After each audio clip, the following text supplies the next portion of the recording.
Andhra Jyothi paper చదవక చాలా రోజులు అవుతుంది. చదువుదామని ఒకసారి ఆన్లైన్లో ఇప్పుడే తెరిచిన. ఏమైందంటే మా కరీంనగర్ స్వాతిముత్యం మళ్ళీ ఆనిముత్యాన్ని వదిలేండు. ఆనిముత్యం కాదు, ఏది కాదు. ఎంపీ ఉన్నప్పుడు మాట్లాడనుకున్నా మారలేదు. సెంట్రల్ మినిస్టర్ అయినా కూడా గదే పరిస్థితి. చిన్నపిల్లగాని చష్టలు, చిన్నపిల్లగాని ఇష్టాలు. ఏందట అంటే కేటీఆర్ ను జైలుకు పంపకపోతే యుద్ధమే చేస్తాడట. రేవంత్ మంచోడట. రేవంత్ పై నమ్మకం ఉంది, గౌరవం ఉంది. కేటీఆర్ ని లోపలేస్తారు అంటే కాంగ్రెస్ లో ఉన్న రేవంత్ మంచోడు అంటున్నా, బీజేపీలో ఉన్న సెంట్రల్ మినిస్టర్ అంటే కాంగ్రెస్ కు బీజేపీకి తెలంగాణలో లోపాయికారి ఒప్పందం ఉన్నట్టే కదా.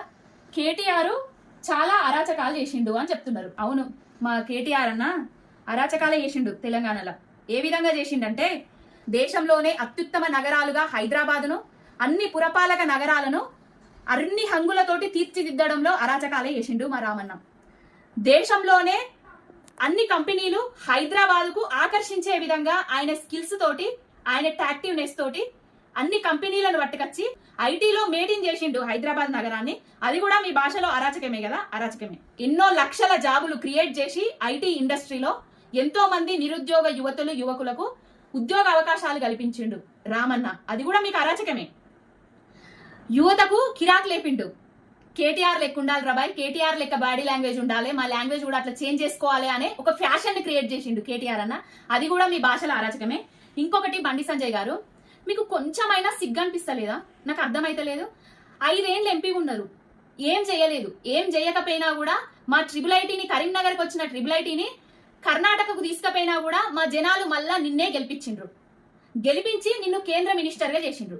కేంద్ర మినిస్టర్ గా చేసిన తర్వాత మనకు సెంట్రల్ నుంచి బడ్జెట్ లా రూపాయి కూడా పెట్టలేదు, సున్నా మన బడ్జెట్. దాని మీద కూడా నువ్వు మాట్లాడలేదు, యుద్ధం చేయలేదు కేంద్రం మీద. గుంపు మేస్త్రి ఎన్నో హామీలను, ఎన్నో గ్యారంటీలను ఇచ్చి అధికారంలోకి వచ్చిండు. ఆ గ్యారంటీల మీద ప్రశ్నించవు, వాటి మీద యుద్ధం చేయవు. ఏమన్నంటే కేసీఆర్ గారి మీద, కేసీఆర్ గారి ఫ్యామిలీ మీద, బీఆర్ఎస్ పార్టీ మీద, మీ బీజేపీ నాయకుల అక్క సింతేందో నాకు అర్థమైతలేదు.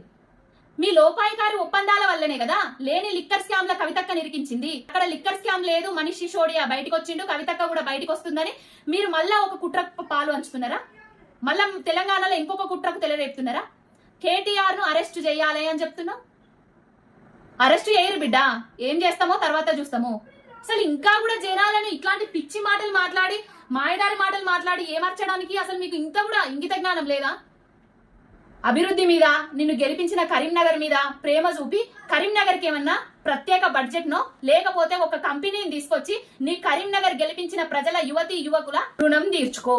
కాంగ్రెస్ లో ఉన్న రేవంత్ రెడ్డి, బీజేపీలో ఉన్న చంద్రబాబు నాయుడు, మీ చంద్రబాబు నాయుడు, మీ రేవంత్ రెడ్డి, మీరందరూ కలగలుపుకొనే కేసీఆర్ గారి మీద ఆయన ఎక్కడుంటే మీ పప్పులు ఉడకాయి అనేసి ఇవన్నీ చేస్తున్నారని ప్రజలకు అందరికీ అర్థమైపోయింది.